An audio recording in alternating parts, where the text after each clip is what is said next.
Okay, so I'm starting with the top now.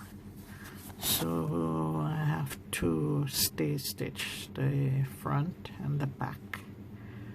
So the stay stitching is directional. So on the right side you have to stay stitch with your largest stitch. Do not go reverse or anything at the ends. So you go in this direction along the neck and in that direction for the other side. And for the back curve you're going to go in this direction for one and in that direction for the other.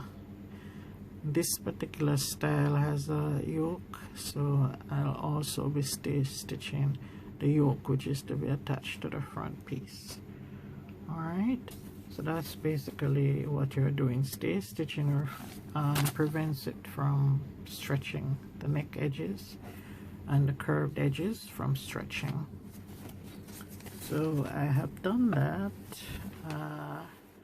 You can just barely see the shadow of the thread.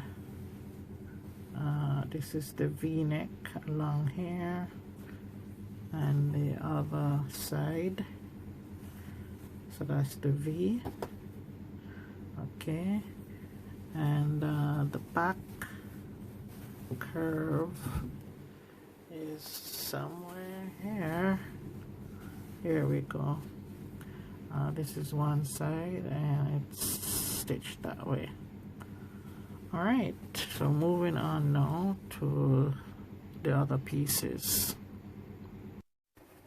Okay, the back darts. So I've marked it, the dotted lines.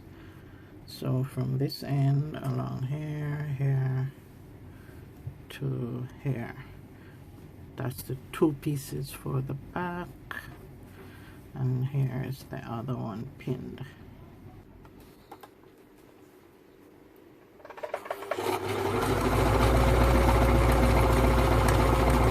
Stitching the center back seam. There is one with a zip, but I'm not doing the zip. Alright, so I have pinned the other end of the yoke to the shoulder. This was the little gathering feature. This is the V-neck. This is the center back seam. This is the other gathered yoke to the shoulder. So I pinned that.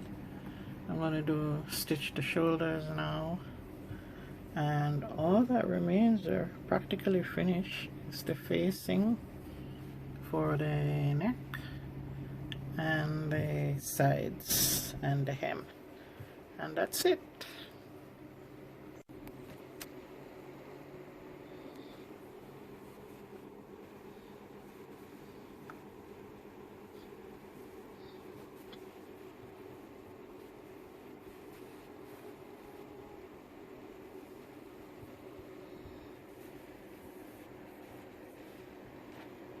Alright, let's have a look at the progress here.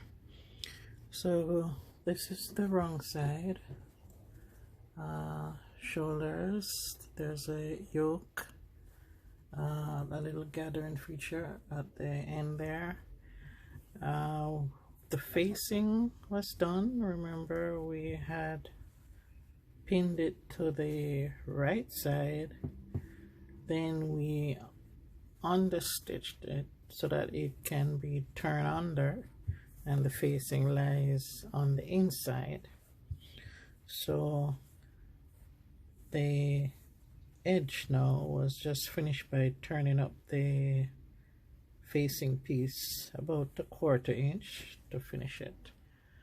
So that's what we have now. Sometimes there's a little trouble to get the facing to stay under.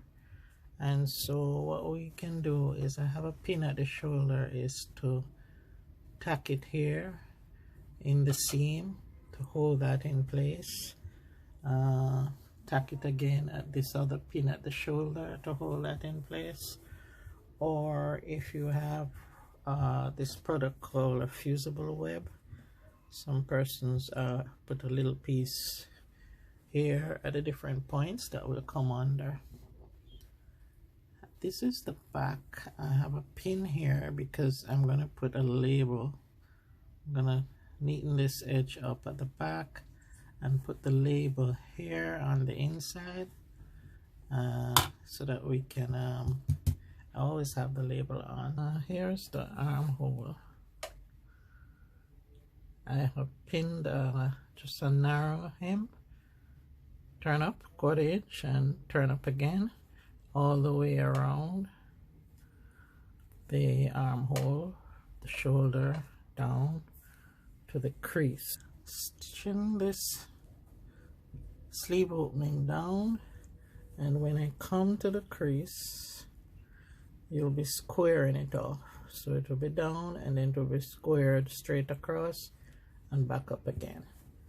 Alright, so both sleeves are pinned, ready to be stitched, and then after that it's just a hem, and you'll get to see what the finished top looks like.